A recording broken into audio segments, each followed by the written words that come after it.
बिस्मिल्लाहिर्रहमानिर्रहीम। अस्सलाम वालेकुम। आज हम बनाएंगे चॉक बार और वो भी सिर्फ 2 इंग्रेडिएंट्स को यूज़ करके। तो चलें आज की मज़ेदार सी चॉक बार बनाना स्टार्ट करते हैं। यहाँ मैंने लिए हैं ओरियो बिस्किट के 5 पैकेट। 3 पैकेट मैंने 5-5 रुपए वाले लिए हैं और 2 पैकेट लिए हैं 10 रुपीज़ वाले। तो आप अपनी चॉइस के मुताबिक कोई भी पैकेट ले सकते हैं। तो ये 10 रुपीज़ वाले हैं और ये 3-5 रुपए वाले लिए हैं मैंने। और इसके साथ मैंने लिया है ठंडा दूध 1 गिलास। और बिस्किट के पैकेट्स को अब हम कट कर लेंगे। तो यहाँ मैंने पैकेट के एक को कट किया है सीजर के साथ, बहुत एहतियात के साथ ऊपर से आप कट कर लें। और इसमें से हम बिस्किट निकाल लेते हैं एक प्लेट में।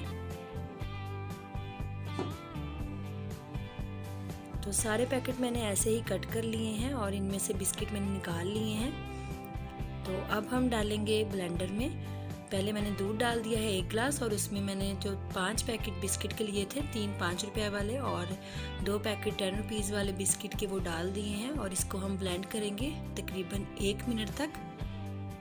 तो आप कोई भी पैकेट ले सकते हैं, 5 रुपए वाला ले लें या 10 रुपए वाला ले लें। तो 10 रुपए वाले पैकेट जो हैं वो थोड़े, अभी उनकी पैकिंग चेंज हो गई है, थोड़े बड़े साइज़ के हैं।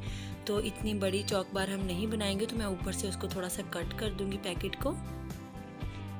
तो 1 मिनट के बाद मैंने ब्लेंडर को बंद कर दिया है और ये ज़बरदस्त सा हमारा चॉक बार मिल्क रेडी हो गया है। तो इसका टेस्ट इतना ऑसम है, बहुत ही टेस्टी है। तो मैंने इसमें 1 खाने का चम्मच चीनी भी ऐड की थी। तो आप अपने टेस्ट के अकॉर्डिंग ऐड भी कर सकते हैं, नहीं तो आप ना भी ऐड करें क्योंकि बिस्किट भी मीठे थे। तो फुल नहीं भरेंगे, मैंने इनको थोड़ा सा खाली रखा है पैकेट को। तो यहाँ पे मैंने पैकेट्स को फुल कर लिया है और इनको 1 घंटे के लिए मैं फ्रिज में रखूँगी। और उसके बाद फिर इसमें स्टिक्स लगा के इनको तकरीबन 5 से 6 घंटे हम फ्रीज़ करेंगे। तो अभी मैं इनको फ्रिज में रख देती हूँ और उसके बाद फिर हम इसमें स्टिक लगाएंगे 1 घंटे के बाद। तो यहाँ पे लिया मैंने डार्क चॉकलेट और आप कोई भी चॉकलेट यूज़ कर सकते हैं। आप डेयरी मिल्क भी यूज़ कर सकते हैं, मार्केट में इजीली अवेलेबल है डार्क चॉकलेट कंपाउंड। तो आप कोई भी डार्क चॉकलेट इस्तेमाल कर सकते हैं। तो यहाँ हम चॉकलेट को कट कर लेंगे। तो मैंने 1 कप चॉकलेट को कट कर लिया है और इसको अब हम डबल बॉयलर में मेल्ट करेंगे। तो किसी भी बर्तन में आप पानी जब सिमर होने लगे, हल्के से उसमें बबल्स बनना स्टार्ट हो, तो आप फ्लेम को बिल्कुल लो कर दें और बाउल को उसके ऊपर रख के तो फिर सिर्फ हम स्टीम के साथ ही चॉकलेट को मेल्ट करेंगे। तो पानी जो है वो बर्तन के साथ टच नहीं होना चाहिए, आपके बोल के साथ टच नहीं होना चाहिए। तो चॉकलेट को मैंने मेल्ट कर लिया है और इसको हम हल्का सा ठंडा करेंगे।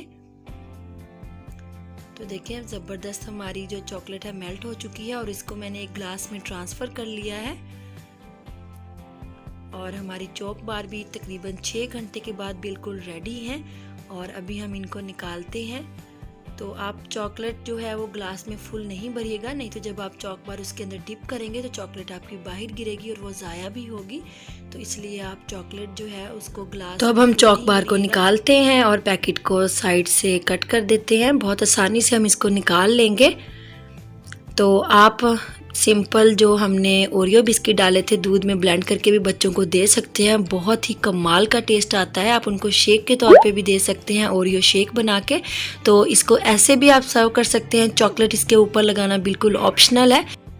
ओरियो चॉक बार खाने में ऐसे भी बहुत ही टेस्टी है। तो ऐसे ही हम चॉकलेट जो चॉक बार हमारी रेडी हुई है, फ्रीज़ हुई है, इसको निकाल लेंगे। तो देखिए कितनी आसानी से, बिल्कुल बगैर हमने किसी मोल्ड के जो चॉक बार बनाई है वो परफेक्टली फ्रीज़ हो चुकी है। और अब हम लेंगे चॉकलेट और चॉक बार को हम इसमें डिप करेंगे और इसके ऊपर चॉकलेट की एक कोटिंग कर लेंगे। तो यहाँ पे मैंने चॉकलेट ले ली है और इसमें हम डिप करेंगे बिस्मिल्लाहिर्रहमानिर्रहीम। तो देखें कितनी ज़बरदस्त हमारी चॉक बार जो है वो चॉकलेट से कवर हो चुकी है। सिर्फ चंद सेकंड में ये चॉकलेट जो है चॉक बार के ऊपर सेट हो जाएगी, क्योंकि जो डार्क कंपाउंड चॉकलेट होती है वो बहुत आसानी से सेट हो जाती है। तो ऐसे ही हम जो 5 रुपए वाले पैकेट में हमने चॉक बार बनाई थी उसको भी कोट कर लेंगे। तो आप अगर नटी बार बनाना चाहते हैं तो आप पीनट्स भी डाल सकते हैं चॉकलेट में, या फिर आप इसके ऊपर भी स्प्रिंकल कर सकते हैं, जैसे भी आप खाना पसंद करें। और चॉकलेट अगर नहीं भी लगाना चाहते तो आप वैसे भी इसको खा सकते हैं, बहुत ही मज़े का टेस्ट आता है। तो यहाँ मैंने थोड़े से बादाम जो है उनको कूट लिया था, बिल्कुल दरदरा सा है, पाउडर फॉर्म में नहीं बनाया है।